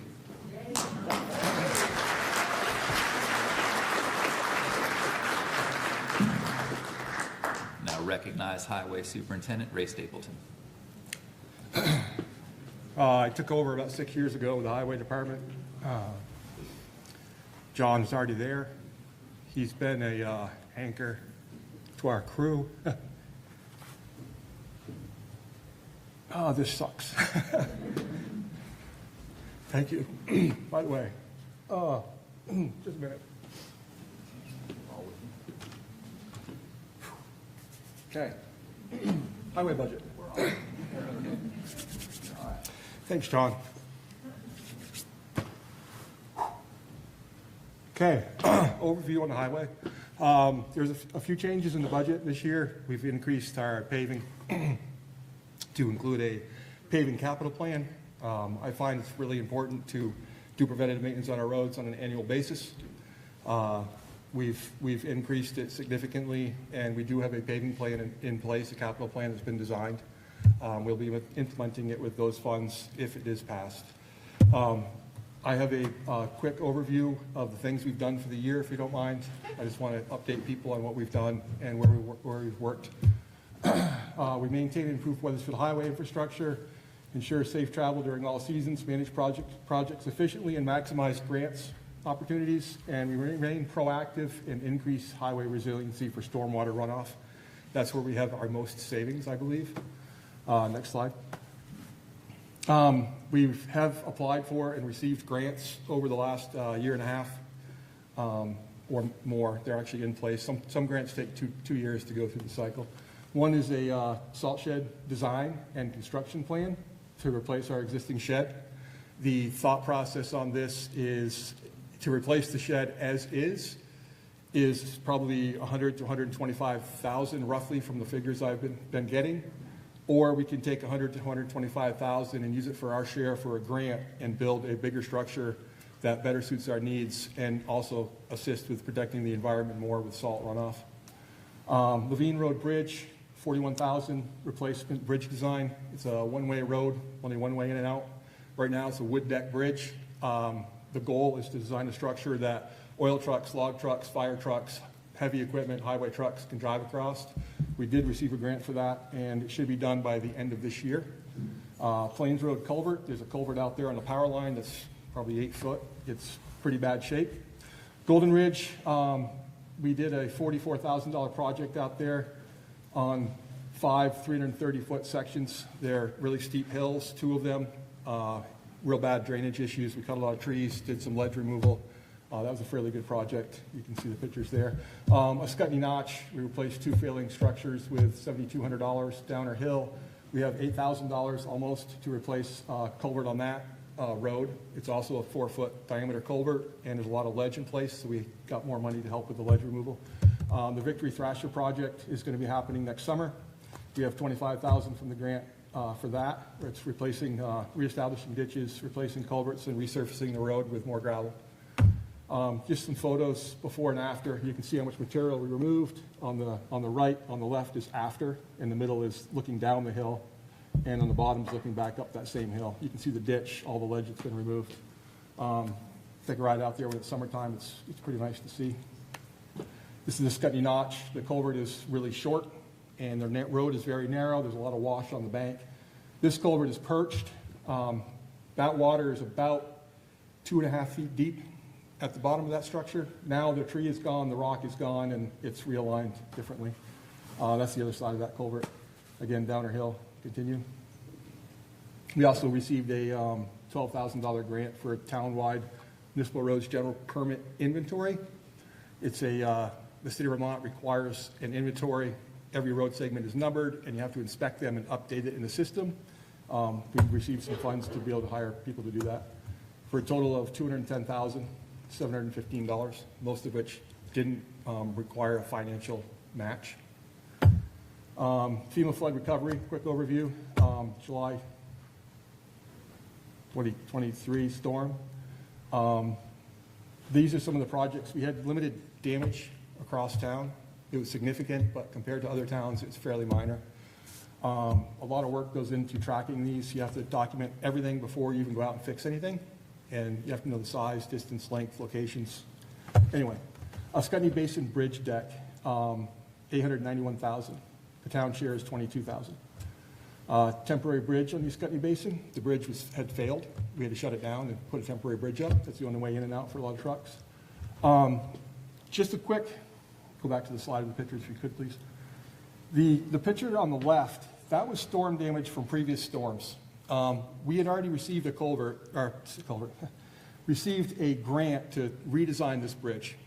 And the gentleman had just finished his design and gone the week before July 10th and taken those photos. So it showed pre-storm and after-storm damage. If you notice these ribs, they're only about 4 inches wide, and they're full of pre-tensioned cables. When the water comes up, all the boulders are hitting those, and it made it really susceptible to damage. Now the bridge deck is a solid 16-inch, 14-inch deck that rocks can bounce off of, and it won't damage it as much. A little bit higher, a little bit wider. Again, this is just some of the damage on the inlet. That's after. The culvert, the guardrails are now on the side of the bridge, so the bridge is a little bit wider, about 2 feet. That's showing the concrete slab as opposed to those ribs sticking down, so now the water can rise, the boulders can bounce off it, and it won't negatively impact the structure. It'd have to be a lot of rocks to hurt this thing. Next slide. Little Scutney Bridge, we had a lot of undercut damage. We had a lot of discussion with FEMA. They started out at $85,000. We got them up to $145,000 with a $3,600 town share. So they're gonna fix the undercut on one abutment. The whole thing is a 6 feet undercut. The brook is actually shifted underneath the cement halfway. We're gonna fix that, and then also we have some mitigation money. They basically double the money if you do mitigation. So we're gonna be able to mitigate the issue and fix it before it damages it again.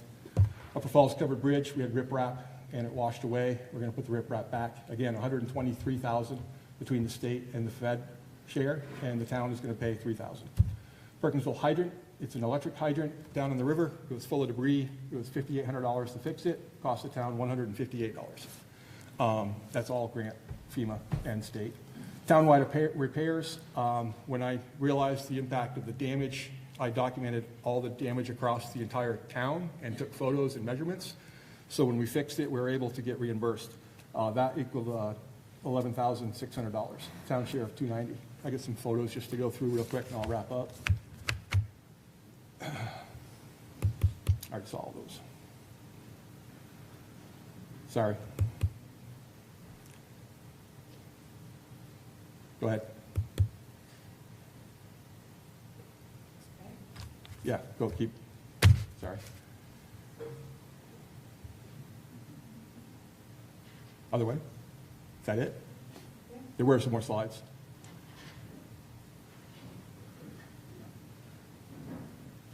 Here we go. That's the Upper Falls Covered Bridge. You can see that's during the storm on the right. I was on the other side taking photos of it. You can see the riprap is still there.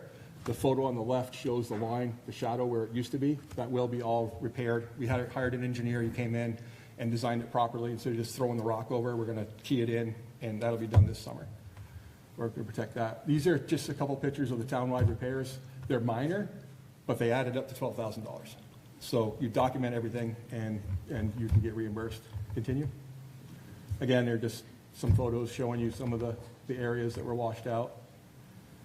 And in total, the town received, or is estimated to receive, $1,219,000, of which the federal and state is $1,188,000, and the town will pay $30,478. So it's significant cost savings. Continue. Paving capital plan, again, it's based on fixing roads, doing preventative maintenance instead of waiting for them to fall apart. One thing that we have been lacking in is paving overview. Our crew, we aren't engineers or trained to inspect paving when they lay it down.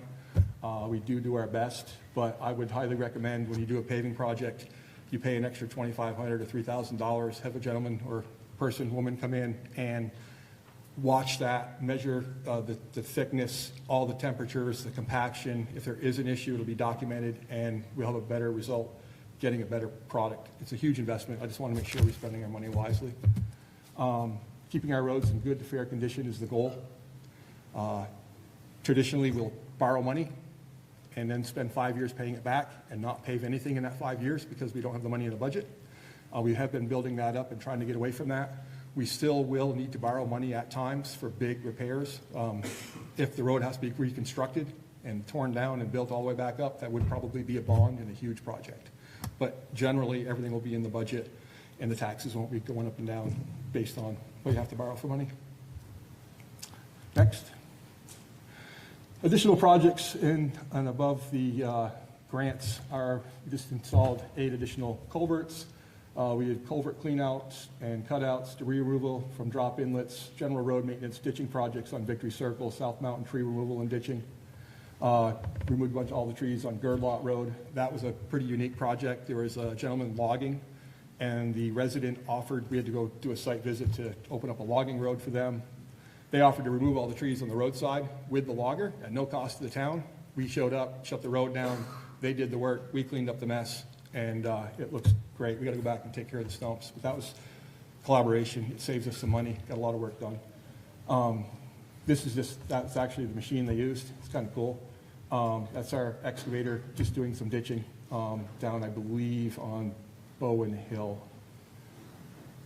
That's it. Thank you.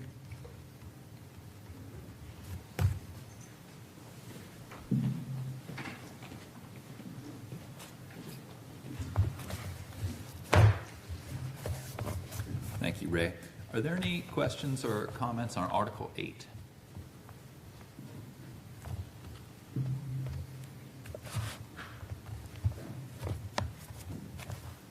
Hearing none. Article 9.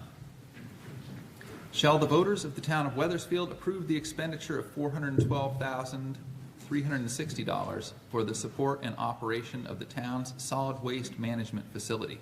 These monies shall be raised by non-tax revenues.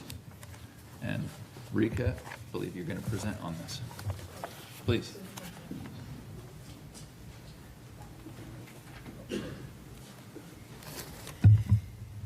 So I thought I'd start with a little bit of background.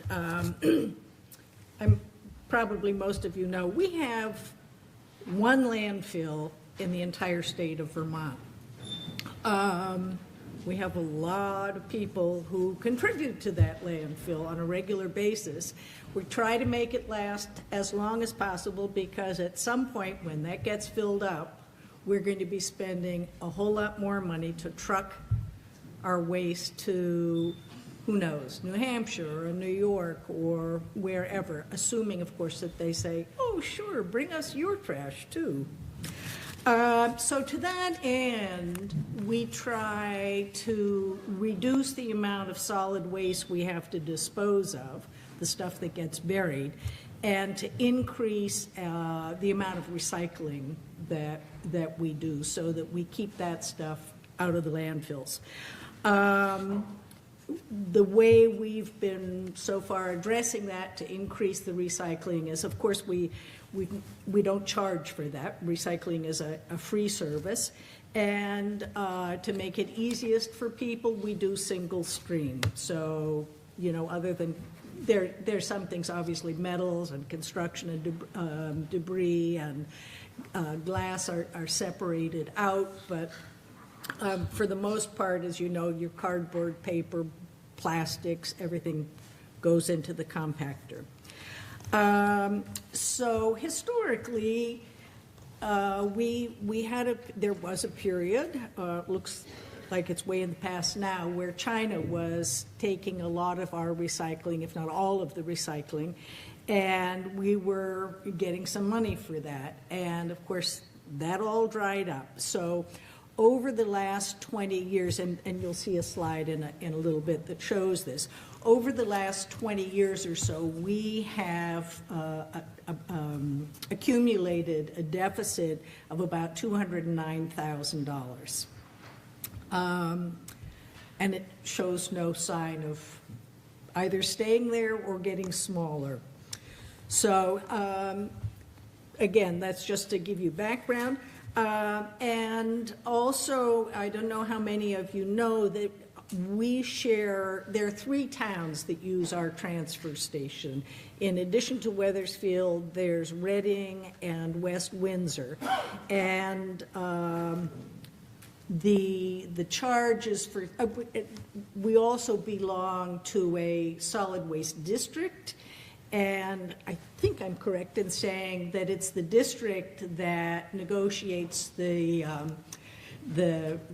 contracts for hauling stuff away. So that's not really too much in our own control. Anyway, here we go. Here's the Tri-Town agreement there. The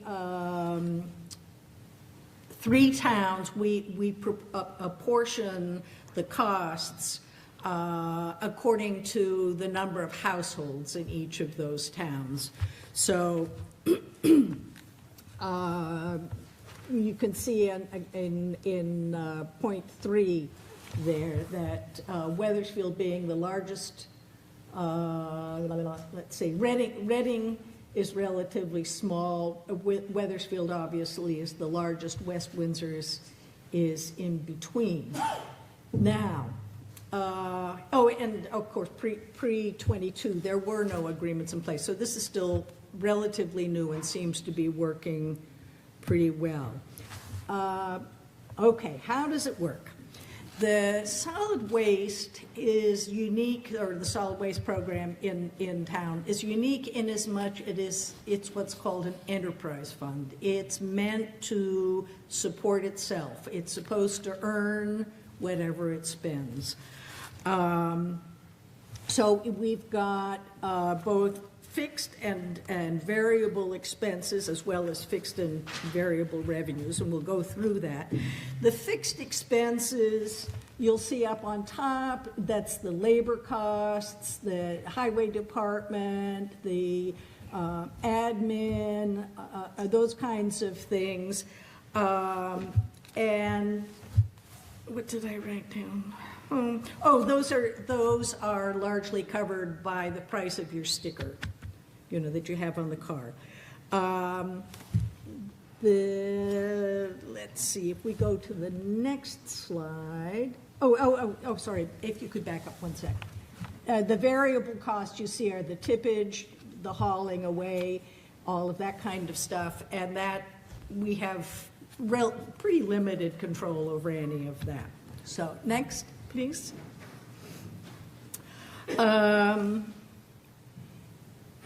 If you look at points 3 through 5, those are places where we've been able to reduce our expenses on our fixed expenses. We replaced the trash compactor, and we borrowed the money. Instead of borrowing money from a bank, we borrowed it from ourselves. So there's no interest on that. We'd originally said we were going to do it for a 5-year period. We decided collectively to do it over 7 years, so it's a somewhat smaller bite, and that works out to, all told, about $12,000 a year. And then the select board decided to use ARPA funds to pay that off. So that payment is no longer there in the budget, which is nice. Next. Okay, so I think I told you most of that stuff. Okay, so there you see the cumulative, point 3, our cumulative deficit is 209,000. And, okay, next. This shows, just sort of the revenues and expenses over the last, 22 years, just to give you a sense. Some years we did really well, some, when our revenues exceeded our deficits, and then you can pretty much tell where China stopped buying our recyclings because, or recyclables. So, next. So then we get to our variable costs. The variable costs are paid by the punch tickets, and they are based on, that's paid directly by, each of us, depending on how much we're actually tossing out and how much we're recycling, depending on the amount of trash. So the costs on that, as with everything in life, the costs are increasing. We're going from about line 4, $231,000 in expenses, and going up to close to $243,000 in expenses. So the total increase there is almost $12,000. Next slide, please. So, let me add there that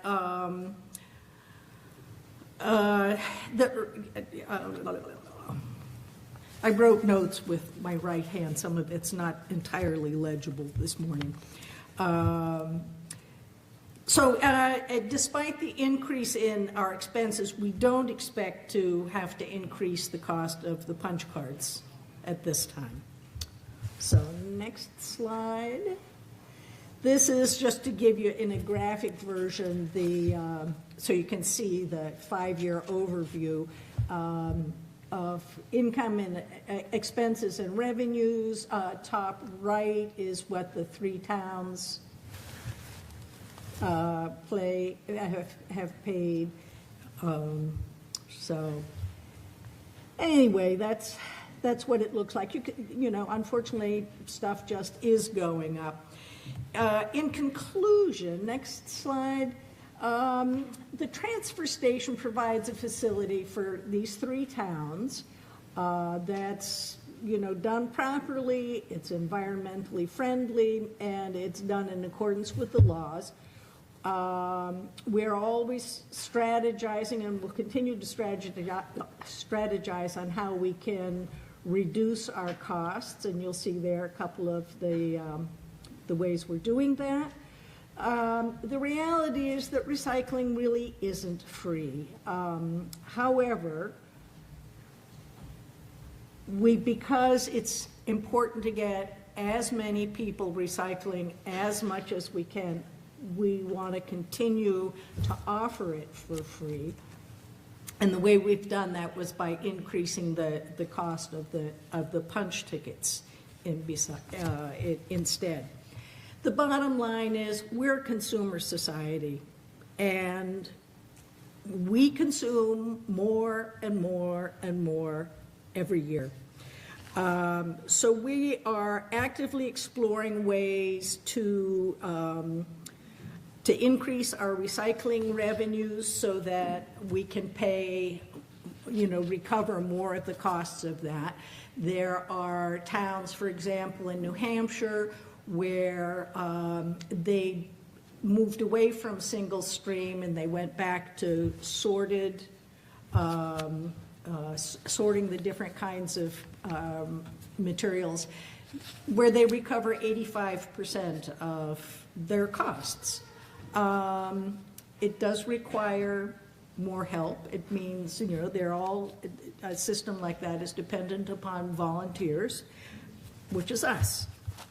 And hopefully in the not too distant future, we will, become more mindful and intentional, the citizenry, more mindful and intentional about our own habits of consuming so that we can address or reduce the amount of waste that we need to dispose of. So, just try to think, there are more and more initiatives around to make people become just that little bit more aware of the problems.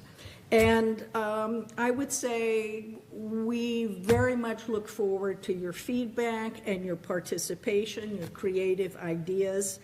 I'm hoping in the near future that we will start both a community discussion group to, talk about what kind of possibilities there are, and maybe hopefully start a recycling committee. And for anybody who's interested, in the spring there is a Northeast Recycling Conference where it's a great place to go and meet all kinds of people and find out how other communities deal with their recyclables. So,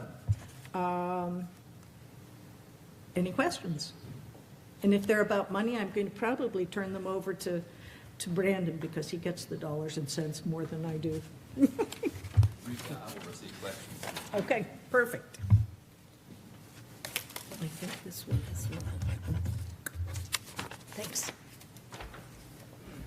Thank you, Rika. Are there any questions on Article 9?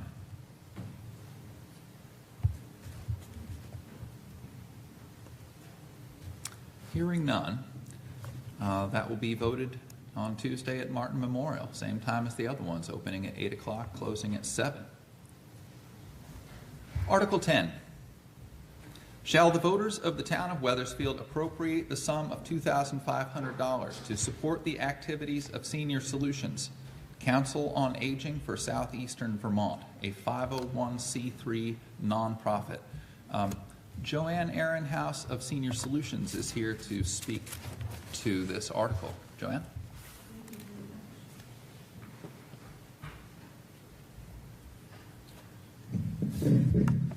you, and I appreciate the opportunity to, not to tell you why we would like to get money, but more, I would like the chance to let you know, and the people listening on Zoom, what we can do for you. And so you can call us if you or your family members, your neighbors, friends, as they age, are having difficulties, whether it's finding good nutrition, housing, somebody to stop in and say hello so they see a live person every once in a while and are not cut off from their community. I'm just going to tell you a few of the things that we do. You know, if we could do more, we would. But right now, as I stand here, we have served 172 people in Weathersfield this past year in a number of capacities. We do information and assistance, where we received over 94 calls and visits to our office. And hopefully, we've come out with good solutions for people. We also have helped over 38 people with Medicare and Medicaid questions, helping people sign up for the appropriate insurances to suit both their medical needs and their pocketbooks. We also provide in-home care coordination. We've served 27 people in Weathersfield to let them remain living safely at home. That includes, you know, making sure that they have a person-centered care plan, not a one-size-fits-all like, oh, you're 85 and you're homebound and you have arthritis, oh, you get this kind of service. No, we listen and we try to make sure that you're provided with what you want, not what we think you need. And then we try to set you up for that care plan, and you have your own care coordinator that if you have any questions, or if it's time to renew, and you didn't know that you have to renew, we will take care of that, and we'll remind you and help you through it. We have nutrition services and meal programs. Meals on Wheels are not delivered through Senior Solutions. All we do is funnel federal and state money to the many providers that we partner with. And it is not enough to pay for what they do. So when your local cares group or your other, like TRIO and other people come to you and say, oh, we need some funding, please give it to them. Because the meals cost way more than the federal government, the Older Americans Act money, would ever dream of reimbursing them. Let's see. We also, my forte, volunteer visitors. As I said, one of the problems of aging in Vermont, we all pretty much live in a rural landscape. I know so many people who live at the end of a 3-mile dirt road that's never plowed. And these people, most of the time, don't see anybody but their Meals on Wheels driver if they're lucky to have one. And for them, it becomes a very lonely, depressing existence. And that's not healthy. They fall into bad habits like we all would. They're not hungry, they don't eat. You know, they don't go to the doctor because they can't get out, they can't drive anymore. So we have volunteer visitors that do several things. We have the friendly visitor. The criteria, be a nice person and be at least 21 years old. We have senior companions, which is a federal program, have to be a little older. They get a real big stipend that was raised to $4 an hour now. We have vet-to-vet visitors who visit, we have veterans who visit other veterans. This is a tough group to serve because they like to do the helping. They like to do the serving. But so many of them can't get out to get to the VA. They can't make it down to American Legion or VFW for coffee hour anymore. They're getting lonely. And we don't want people to stay home and age by themselves in an unhealthy situation. And we don't want them to be lonely and feel like we have forgotten them. So if you know people that want to be a volunteer visitor, call me. One of the other things, last thing I'm going to talk about, because you have a lot to do. Part of the Meals on Wheels program, we implemented a new service. It's called the Foxy Fund. How many older people do you know that have a very beloved pet at home? And some of these older people, money runs short at the end of the Social Security month. And we found, through reports from Meals on Wheels providers, many of the recipients of those lunches were feeding them to their dog or their cat or whatever they had, which means two things. They're not getting proper nutrition, and the animals are not getting the right kind of food. So we now have the Foxy Fund, which was started by a gentleman who had a little rust-colored dog. He had been very depressed. He got this little puppy, and that puppy gave him unconditional love. So when he died, he left us a little bit of money, and we started the Foxy Fund for anybody on Meals on Wheels who wants pet food delivered once a month with their delivery. Check the box. And it's done amazing things for people. And that's about it. I just hope that you'll share the news and encourage people to call us. And I'll give you the number. Actually, I'll hand it out to you because I don't want to give you anything wrong, or you don't have paper and pencil. But call Senior Solutions or go to our website, seniorsolutionsbt.org. You can find everything there. And if you don't call or check the website, I'll be back next year and ask you why you didn't. Thank you. Thank you, Joanne. Is there further discussion of Article 10? Sophia?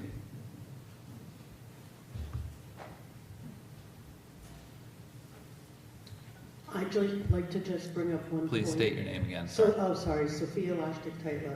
I'd just like to point out one point, that the federal money, I thought I had heard that Meals on Wheels was already cut. I'm not sure, but we may be needing to think about how we help our elderly if the federal government cuts those monies.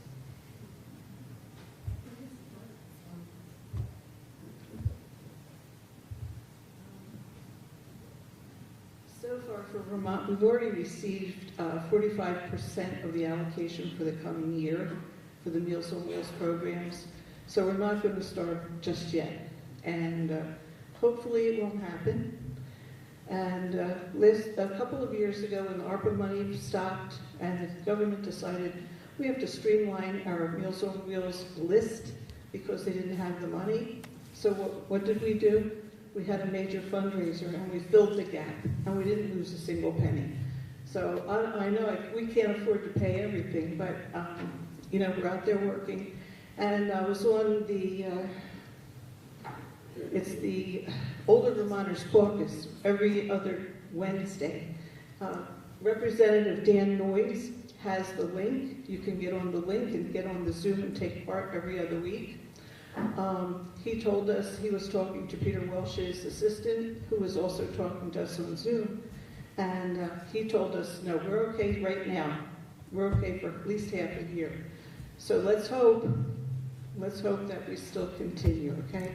But don't get scared yet. Let's stick to Article 10. Any further discussion on Article 10? Hearing none, for seeking a motion to adjourn, I want to thank some of the people who make this meeting possible. Flo Ann, thank you so much, and Marion helping get this ready. Please.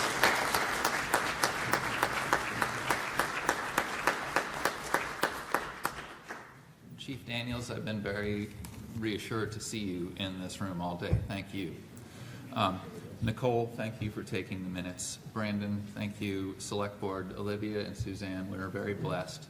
Thank you for everyone who's made this possible. Select Board for hanging in there. We really appreciate you. Thank you everyone who's been here.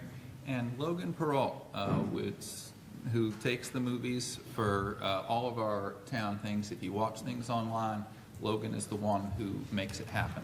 So thank you to everyone who's helped.